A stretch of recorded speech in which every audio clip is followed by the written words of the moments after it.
Welcome to Sense of Style. I'm Stuart. Some men wear time like a well-fitted suit. Refined, broken in, earned. Today I have 8 fragrances that are not about seeking attention. They're not about chasing trends. They're for men who have been shaped by life and wear it well.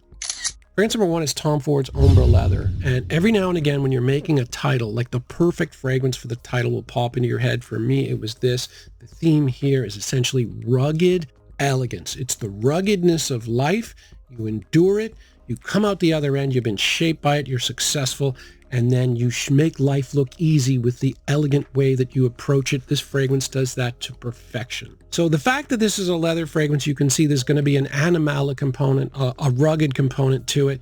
But what's surprising about it is there's a rugged component to the white floral jasmine as well, because it is not the standard jasmine note, which is jasmine grandiflorum. This is jasmine sambac, which is way more expensive. It has also got an animalic component. If you're familiar with tuberose, you know that white florals can be animalic.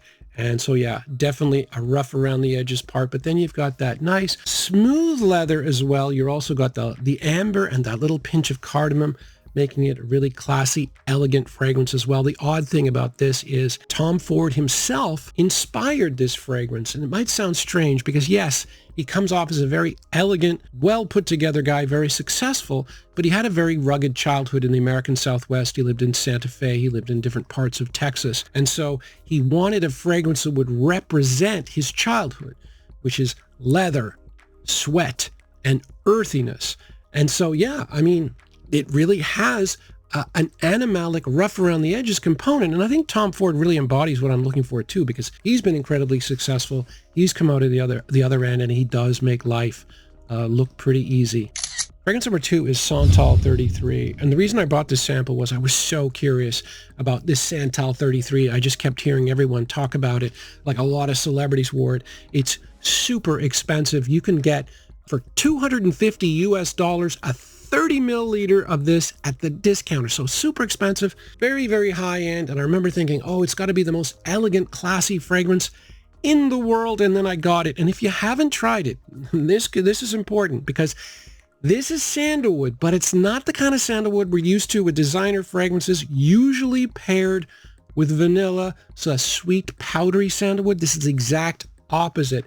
This is sandalwood with a lot of hardwoods. You're dealing with cedar. You've got papyrus, which is a woody note, and leather. The most challenging aspects of the sandalwood come with this. It is powdery, but to me, it smelled like powdery pickle juice. And after a while, I came to figure this out because this is a fragrance where the ruggedness is on the top, and you've got to earn and to understand the elegance, which comes with time. It is a fragrance that you do eventually figure out. It depends on how long for each person. But once you do, it becomes very addictive. And I've been wanting a bottle of this forever. This fragrance actually has an odd origin story. It was originally made as a candle. It was called Santal 26. Then they turned it into a room spray. And then one of the co-owners of this particular brand ran into somebody in a pub who smelled amazing, found out the guy was wearing the room spray. And they thought, okay, well, we need to turn this into a fragrance. 400 iterations later, adding a couple of notes, you got Santal 33, and then the rest is history. Fragrance number 3 is Givenchy Gentleman EDP. And this fragrance definitely leads with the elegance because most people are aware it's a really nice creamy iris fragrance. It's also got a nice vanilla note that goes with it, so it's a sweet iris. That's very obvious, but this fragrance also has a dark side, a side of it with a little bit of bite. It's the warm, spicy component that really makes this a little rugged because you're dealing with spices like cloves. It's paired with black pepper and cinnamon, but the cloves really stand out here, and it gives it quite a bite. And then you combine that with Tolu Balsam, which is a dark resin. Definitely this fragrance has a dark side, a little masculine, a little rugged, so it's not just sweet right off the top. And this fragrance was the first big hit for Givenchy in over 40 years. In 1974, they released this. This is Givenchy Gentleman, the original. Came out in 1974, was popular in the 70s and 80s. But between then and 2018, when this came out, they really didn't have any major hits, including the 2017 version of this that had the iris but didn't have the vanilla. Dominique Ropion and Natalie Lorson got together And they really focused. They wanted to make something that was a hit. They added a lot of vanilla to it, and it just kind of took off. And it led to other really successful Givenchy fragrances like Reserve Privé. And now it's become, I think, a pretty serious house. But yeah, this one saved the day. Fragrance number 4, much like Santal 33, is rugged forward, and the elegance comes after. This is Terre, and this is definitely what happened to me. Very, very similar to what happened to Santal 33. It was popular. I ordered it. The bottle is absolutely gorgeous. I tried it, and I was just like, what? Why would anyone wear this? I just did not understand it. This one took me a couple of years before I finally figured it out, because Terre means earth, and this is a very earthy fragrance. I mean, a lot of people focus on the citrus component, but the citrus component is toned down by the earthiness of the fragrance. So you're dealing with things like flint, which is a mineralic note. Then you're dealing with a lot of vetiver, which is like a grass, a thick grass, and patchouli. So 3 earthy notes, and it gives a burnt feeling to the citrus. That's why people talk about it being a burnt orange kind of feel. So it took me a while, but once you do figure it out, the best places to wear it, the idea that minimalism can be attractive as well, then you really start to appreciate its elegant component, and I certainly have. So yeah, I do think this fragrance requires some time and effort, and generally be preferred by a more mature consumer. Fragrance number 5 is L'Eau de Homme Noir Ambre from the house of Issey Miyake. And in the mid-90s, Issey Miyake released L'Eau de Homme, and that was a huge success. Jacques Cavalier was the perfumer at the time. He now works for Louis Vuitton.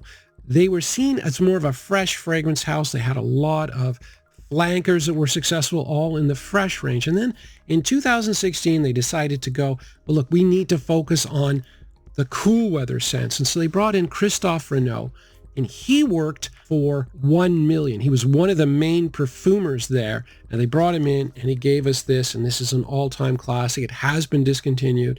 It is very hard to get, but this is such a classic that I still talk about it anyway, because if you're really interested, and if it sounds good, I mean, it's one of the few fragrances I will recommend taking a chance on eBay for, because it's a classic. The note breakdown on this is a little bit weird because each layer has got something completely different, and there are a lot of notes. So the opening here is all spicy notes. You're going to get saffron, cinnamon, coriander, and nutmeg. And then the mid is all rugged notes, essentially woods, but there is a leather note here. That's rugged as well. But if you look at the fragrance wheel, you'll see that leather is really close to wood. So essentially that's rugged element is what you're getting. So you're going to get that leather. You're going to get papyrus, which is a woody note. They used to make paper out of it. You're going to get cedar and vetiver. So just a bunch of woods and leather. And in the base, you're going to get vanilla, amber, and tonka, just sweetness. But either way, it's got long lasting. It's a true classic. And yeah, this one's worth a buy on eBay. Now, fragrance number 6 does not have a rugged side to it, but it is a kind of fragrance that's going to be appreciated by someone more mature that has been through life and that understands that smelling clean and fresh and a little elegant is worthwhile. This is Dunhill Icon. It's a great fragrance. It performs really well. It's reasonably priced, and it's got a little bit of sweetness that might appeal to young people, but for the most part, it's a lot of citrus and fresh spiciness.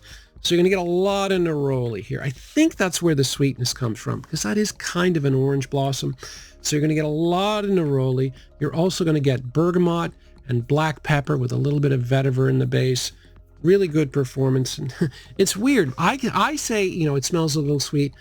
Some people, actually a fair number of people, say it's got a little bit of a grape soda vibe. I don't get it, but I mean, it is just, this much sweet. So who knows? Fragrance number 7 has a rugged part and an elegant part, but it also has a part that just appeals to a mature person overall. This is Habit Rouge Eau de Parfum from Guerlain.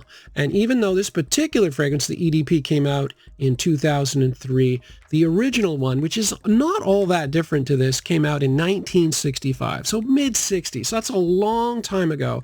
And it's got a few notes here that, yeah, I don't think young people will understand that much. If you're under 40, it might be a little bit challenging. But first, the elegant part, the sophisticated part, you're going to deal with a nice powdery rose.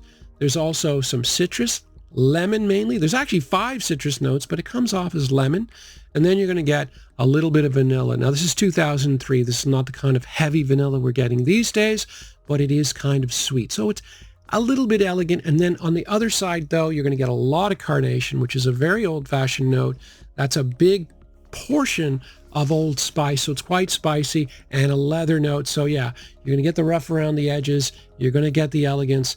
But overall, though, I just think that young people this type of DNA doesn't appeal to them. It is more of an older guy's fragrance. Fragrance number 8 was specifically created for over 40 men. This is Givenchy Gentleman Society. And as much as I really like the Givenchy Gentleman line, it does seem to have some kind of appeal to younger guys because there's an awful lot of vanilla. What they did here was they took a woody aromatic and they did add vanilla, but it was nowhere near the crazy amounts that you're going to get with some of the other fragrances these days. So it's there. It makes the fragrance modern, but the vanilla note is definitely toned down a bit. So there's a bit of sweetness. But then you're going to get a lot of woods. There's a lot of vetiver here. There's also Palo Santo. And then you're going to get an aromatic note through Narcissus, which comes off as a little green, a little bit floral. There's a little bit of cardamom in here as well. It's a really nice, mature fragrance. Solid performance, not crazy outstanding, but solid and a really good wear. So yeah, I mean, this one's for the older guys. This video is for, people that are 40 up. A lot of my viewers tend to be in the older demographic, and every now and again, I like to just say, here you go, guys. Thanks for all your support. I do appreciate it. And anyway, thanks for watching.